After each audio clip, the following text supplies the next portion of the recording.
Hello friends, नमस्कार मित्रांनो. आज मी तुम्हाला फॉरेस्ट रिसोर्सेस, जंगलं ही संसाधनं म्हणून कशी आपल्या संपूर्ण मानवजातीसाठी उपयोगी आहेत याचं थोडक्यात विश्लेषण मी तुम्हाला सांगणार आहे.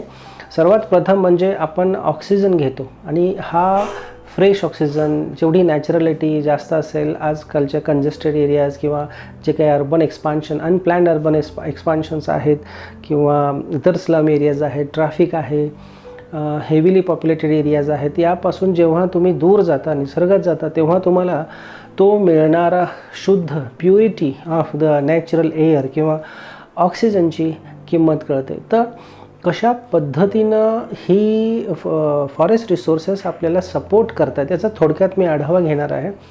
तर ही फॉरेस्ट, जंगलं ही आपल्यासाठी एक survival, whole humanity, human being, human species इथं सर्वाईव्ह करतायत. तर या जंगलांमुळं तुम्ही अमेझॉन बेसिनचं नाव ऐकलं असेल. त्याला पण लंग्स ऑफ अवर अर्थ, आपल्या पृथ्वीची फुफ्फुसं असं म्हणतो.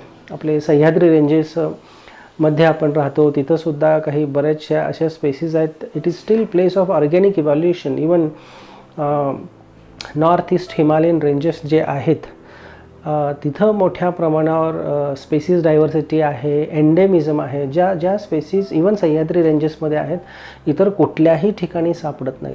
ही बायोडायव्हर्सिटी आहे. इथं निसर्ग आपल्याला भरभरून देत आहे.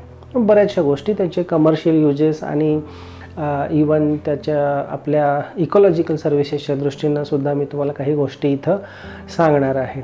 तर तुम्ही ट्रॉपिकल बेल्ट किंवा इक्वेटोरियल बेल्ट अशा गोष्टी ऐकलेल्या आहेत जॉग्रफीमध्ये. तर इक्वेटोरियल बेल्टमध्ये मॅक्झिमम प्रोडक्टिव्हिटी जी आपल्या पृथ्वीची आहे ती मोर दॅन 60% प्रोडक्टिव्हिटी ह्या इक्वेटोरियल अँड ट्रॉपिकल बेल्टमध्ये आहे.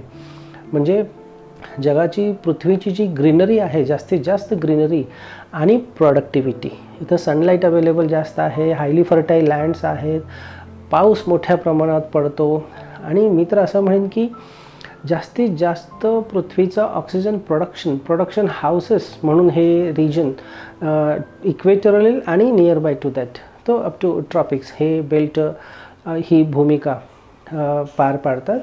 तर आपल्याला ज्या काही सर्व्हिसेस मिळतात ह्या बियॉन्ड अवर इमॅजिनेशन आहेत. फक्त ह्युमन बिईंगच्या उपयोगासाठी आणि सर्वायवलसाठी मिळतात ही गोष्ट वेगळी आहे. लाखो स्पेसीज आहेत. कोण म्हणतं 15 लाख स्पेसीज आहेत, काही एस्टिमेट सांगतात की 50 लाख आहेत, तर काही इवन त्यापेक्षाही जास्त लाख स्पेसीज या पृथ्वीवर आहेत आणि human being is one of that species. तर आपल्याला डेव्हलपमेंटल नीड्स आहेत, इन्फ्रास्ट्रक्चरल नीड्स आहेत. या फॉरेस्ट रिसोर्सेसचा लॉस होत आहे. सर्वात जास्त पूर्वीचं रशिया होतं, इवन ब्राझील, आजही या देशांमध्ये मोठ्या प्रमाणावर जंगलं, ओरिजिनल फॉरेस्ट एरियाज आढळून येतात. तर यांचे कमर्शियल युजेस जर आपण पाहिले तर आपल्याला टिंबर एक्स्ट्रॅक्शन होतं, फायरवूड हीटिंगसाठी लागणारं लाकूड किंवा वेगवेगळ्या इंडस्ट्रीजसाठी लागणारे रॉ मटेरियल्स, ऑइल्स असतील, रबर असतील, इवन मी असं म्हणेन की बांबूज आपल्या भारतातसुद्धा बऱ्याच ठिकाणी तो सापडतो. फॉडर आहे जनावरांसाठी लागणारा, वेगवेगळ्या प्रकारचे मेडिसिन्स आहेत, ड्रग्ज आहेत आणि ओव्हरऑल बिलियन्स ऑफ डॉलर्सचा टर्न ओव्हर या फॉरेस्ट रिसोर्सेस, कमर्शियल फक्त मी म्हणतो आहे, अशी रिलेटेड आहे. पण तुम्ही हे सुद्धा पाहाल की या फॉरेस्ट एरियांमध्ये मायनिंग ॲक्टिव्हिटीज मोठ्या प्रमाणात चालतात, ॲग्रिकल्चरल एक्सपान्शन होते, ग्रेझिंग ॲक्टिव्हिटीज, ग्रेज लँड्स हेसुद्धा ओरिजिनल डिफॉरेस्टेशन केल्यानंतर तिथं चालतात. रिसोर्सेसचं मोठ्या प्रमाणावर अशा गोष्टींमुळं डिग्रेडेशन होतं. किंबहुना मी ॲडिशनल एक पॉईंट सांगेन की रिक्रिएशन किंवा टुरिझम ॲक्टिव्हिटीजसाठी सुद्धा ॲज पार्ट ऑफ कमर्शियल आणि ओव्हरऑल कमर्शियल ॲक्टिव्हिटी करताना त्यांचं होणारं डिग्रेडेशन हे या जंगलांमध्ये होत आहे. इकॉलॉजिकल सर्व्हिसेसचा जर विचार तुम्ही केला तर आपल्याला जो ऑक्सिजन मिळतो, आपण जो श्वास घेतो आणि ऑक्सिजनचं महत्त्व आजकालच्या पॅन्डेमिक कोरोना कोविडमध्ये लोकांना खूप कळलेलं आहे. नैसर्गिकता, नॅचरलिटी आणि नैसर्गिक ऑक्सिजन आणि त्यानुसार आपण कसं हेल्दी राहावं याकडे लोकांचा कल गेलेला आहे. तर ग्लोबल वॉर्मिंग रिड्यूस करणं, एक ग्रीनरी मेंटेन करणं, वातावरणातला थंडावा कूलिंग मेंटेन करणं, फ्लोरा आणि फाउनाच्या स्पेसीज फॉरेस्ट एरियाजमध्ये असतात, बायोडायव्हर्सिटी, ह्यूज बायोडायव्हर्सिटी, जे काही 34 हॉटस्पॉट्स ऑफ बायोडायव्हर्सिटी किंबहुना थोडेसे अजून त्यात वाढ झाली असेल आपल्या जगभरात आहेत. आणि ओव्हरऑल आपल्याला जे काही पाऊस मिळतो, पाणी पर्जन्य सायकल आहे, हायड्रोलॉजिकल सायकल त्याला आपण म्हणतात. आपल्या सॉईल, आपली फर्टिलिटी, लँड्स फर्टाईल टिकवून ठेवल्या जातात. पॉल्युशन कंट्रोल, पॉल्युशन मॉडरेटर म्हणून ही सर्व फॉरेस्ट एरियाज चांगल्या प्रकारे आपली नैसर्गिक भूमिका पार पाडत असतात. तर over exploitation of forest areas आजकाल मोठ्या प्रमाणावर होतं आहे. जर तुम्ही मुख्यत्वे करून ग्रोथ डेव्हलपमेंटच्या नावाखाली ऑल टाईप्स ऑफ यूजेस किंवा तिथं मिळणाऱ्या रिसोर्सेसचा वापर मानवाकडून केला जातो आहे. त्यामध्ये लॉगिंग असेल, एक्सपान्शन ऑफ ॲग्रिकल्चर लँड्स असेल, या वाढणाऱ्या सिटीज आहेत, टिंबरचा मोठा ट्रेड आहे, ह्यूज डिग्रेडेशन किंवा ह्यूज डेव्हलपमेंटल प्रेशर या फॉरेस्ट एरियांवर आजकाल होतं. तर डिफॉरेस्टेशन इज मेजर रिझन. आणि तुम्ही गेल्या 200 वर्षातला, 100 वर्षातला, 50 आणि अगदी अलीकडच्या काळातल्या जर डिफॉरेस्टेशनचा रेट बघितला तर तो वाढताच आहे. जरी आजकाल कंट्रोल केलं असलं तरी इंट्रोड्यूस्ड स्पेसीज किंवा लावलेल्या झाडांना त्यांचं योग्य संगोपन आणि त्यांची वाढ होऊ देणं यासाठी सुद्धा खूप प्रयत्न करावे लागतात. तर स्पेशली भारतामध्ये चांगले प्रयत्न केले गेलेले आहेत. काही कोट्यावधी झाडं लावण्याचे प्लॅन आपल्या सेंट्रल गव्हर्नमेंटचे आहेत. पण होणारं डिग्रेडेशन किंवा लॉगिंग ॲक्टिव्हिटीज किंवा अर्बन एक्सपान्शन किंवा ॲग्रिकल्चरल एक्सपान्शन आणि इंडस्ट्रियलायझेशनचा स्प्रेड, ते पॉल्युटंट्समुळे होणारा डॅमेज हा सुद्धा आजही मोठ्या प्रमाणात आहे. आणि त्याच्यावर कंट्रोल करणं हे एक मोठं चॅलेंज सर्वांसमोर आहे, लोकांसमोर आहे, एक्सपर्टच्या समोर आहे, ॲडमिनिस्ट्रेटिव्ज, पॉलिसी मेकर्स किंवा जे इकॉनॉमिक डेव्हलपमेंट आणि रिसोर्स कन्झर्वेशनच्या दृष्टीनं प्रयत्न करणारे लोक आहेत. आणखी मी एक गोष्ट सांगेन की डिफॉरेस्टेशन तर आहेच, शिफ्टिंग कल्टिवेशनच्या प्रॅक्टिसेस आजही कमी झाल्या असल्या तरी काही ठिकाणी चालतात. ओके, अलाउड शिफ्टिंग कल्टिवेशन असेल किंवा इतर खंडांमध्ये आफ्रिकेचं काही पार्ट्स असेल किंवा जगातल्या इतर काही देशांमध्ये अशा ॲक्टिव्हिटीज चालतात जिथं काही कम्युनिटीज काही वर्षांसाठी राहतात आणि जेव्हा प्रोडक्टिव्हिटी ऑफ द लँड कमी होते तेव्हा ते दुसऱ्या ठिकाणी जातात. हीटिंगसाठी फ्युएल वूड असेल, वेगवेगळे रॉ मटेरियल्स डेव्हलपमेंटल मी मगाशी सांगितल्याप्रमाणे ग्रेज लँड्स म्हणून आणि वाढणाऱ्या वेगवेगळ्या गरजांसाठी डिफॉरेस्टेशन म्हणा किंवा फॉरेस्ट एरियाजमधला इंटरफेरन्स ह्युमन बिईंगचा हा वाढतो आहे. आणखी काही नॅचरल गोष्टीसुद्धा आहेत त्याच्यामध्ये, मग लँडस्लाईड असेल किंवा फॉरेस्ट फायर्स असतील, डायव्हर्सिटी लॉस होते, वाईल्ड लाईफच्या फ्लोरा आणि फाउनल स्पेसीज वेगवेगळ्या कारणं जी काही मी सांगितली त्याच्यामुळं कमी होतात. किंवा एकतर हायड्रोलॉजिकल सायकल डिस्टर्ब झाल्यामुळे सुद्धा फॉरेस्ट एरियावर इम्पॅक्ट होतो. आणि मुख्यत्वे करून असं एक गृहीत आहे की डिफॉरेस्टेशन झाल्यामुळं हायड्रोलॉजिकल सायकलवर मोठ्या प्रमाणात इम्पॅक्ट हे जवळपास सर्व ठिकाणी दिसून आलेलं आहे. सॉईल इरोजन ही तर कॉमन गोष्ट आहे. जेव्हा हेवी रेनफॉल होतो, फ्लड्स होतात आणि लॉगिंग होतं किंवा जे काही जॉग्राफिकल एरिया, नॅचरल जॉग्राफिकल एरियाचा डिस्टर्बन्स होतो. मायनिंग ॲक्टिव्हिटीज मोठ्या प्रमाणावर जंगलांमध्ये चालतात. मायनिंगमध्ये जेव्हा जाल तेव्हा सरफेस मायनिंग आणि सबसर्फेस मायनिंग अशा 2 प्रकारे ते चालतं. इलिगल मायनिंग ॲक्टिव्हिटीजसुद्धा मोठ्या प्रमाणात चालतात. ऑन पेपर त्या बॅन असतात, पण अशी उदाहरणं आहेत किंवा काही पेपरला आले असतात. क्रशर्सची संख्यासुद्धा मोठ्या प्रमाणावर आहे. Dust, noise pollution, red mud हा शब्द तुम्ही मायनिंग रिलेटेड ऐकला असेल, किंवा huge disturbance to the wild life हा मायनिंग ॲक्टिव्हिटीजमुळे होत असतो. वॅनिंग रेनफॉल, WANNING म्हणजे कमी होत जाणारा रेनफॉल.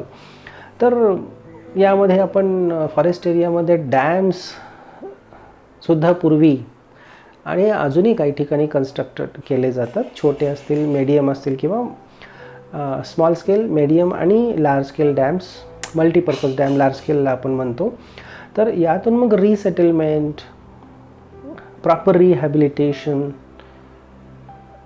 किंवा या ट्रायबल कम्युनिटीज किंवा व्हिलेज एरियन्स असतील तर त्यांच्या प्रॉपर कंपन्सेशनचे इश्यूज असतात. बेनिफिट्स त्यांना कमी मिळतात आणि जे लोक शहरांमध्ये दूरवर राहत असतात अशा लोकांना मल्टीपर्पज प्रोजेक्टचे बेनिफिट्स जास्त मिळतात किंवा कॉर्पोरेट स्ट्रक्चरला त्याचे बेनिफिट जास्त मिळतात.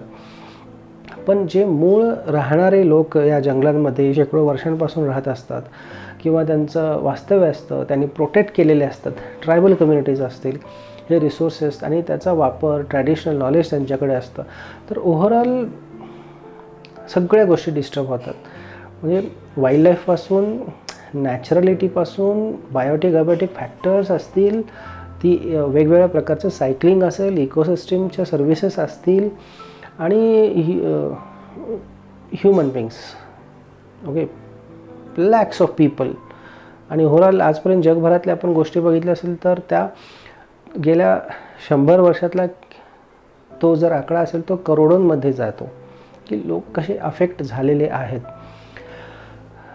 पुन्हा जेव्हा डॅम्स फॉरेस्ट एरियामध्ये बांधले जातात, धरणं, तेव्हा त्यांचा सिल्टेशनचा इश्यू येतो, मायक्रो क्लायमॅटिक कंडिशन्स चेंज होतात किंवा फ्लॅश फ्लड्सचे इश्यू आहेत. त्यानंतर इवन मोठे डॅम्समुळं, पाण्याच्या प्रेशरमुळं अर्थक्वेकसुद्धा होतात, अशा काही थेरीज समोर आलेल्या आहेत.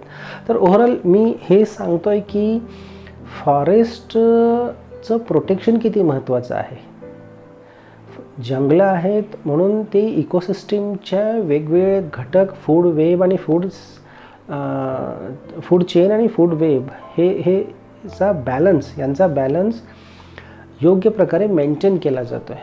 आणि तो जर डिस्टर्ब झाला, एका ठराविक प्रमाणात डिस्टर्ब झाला, तर त्याचे उलट परिणाम हे आपल्यावर येतात, नियरबाय राहणाऱ्या सिटीजवर त्याचे उलट परिणाम मोठ्या प्रमाणात डायरेक्टली आणि इनडायरेक्टली दिसून येऊ शकतात. आणि सस्टेनेबिलिटीच्या दृष्टीनं हे घातक आहे. आपल्याला निसर्गाचं संवर्धन, ज्यामध्ये संरक्षण आणि प्रोटेक्शन आणि प्रिझर्वेशन या दोन्ही गोष्टी आहेत. कॉन्झर्वेशन योग्य प्रकारे प्लॅन्ड, सायंटिफिक आणि टेक्नॉलॉजिकल ॲडव्हान्समेंट यांचा वापर करून करायचा आहे. आणि सर्वांचा सहभाग, लोकांनी एकत्रित येणं, चांगल्या गोष्टींना सपोर्ट करणं, गव्हर्मेंटच्या डिसिजन्सना चांगले असतील, रिलेटेड टू एन्व्हायरमेंट कॉन्झर्वेशन असतील तर सपोर्ट केलाच पाहिजे. काही गोष्टींच्या बाबतीत थोडी adjustment, specially eco sensitive zones असतील, प्रोटेक्टेड एरियाचं आणखी थोडंसं एक्सटेन्शन, काही 10 किलोमीटरच्या रफली एरियामध्ये बाउंड्रीज वाढवून ठराविक ॲक्टिव्हिटीज अलाव केल्या जातात, काही केल्या जात नाही. तर वाईज डिसिजन, सर्वांनी एकत्र मिळून आपल्या पुढच्या जनरेशनसाठी योग्य निर्णय घेणं महत्त्वाचं आहे. सध्याचे फायदे कडं जास्त लक्ष न देता थोडी ॲडजस्टमेंट करणं शक्य आहे. आणि दुसरी गोष्ट, कोणतीही गोष्ट जी निसर्गाला डिस्ट्रॉय करेल, डॅमेज करेल, मोठ्या प्रमाणात त्याचं डिस्ट्रक्शन होत असेल, डिग्रेडेशन असे शब्द आहेत, तर त्या थांबल्याच पाहिजेत.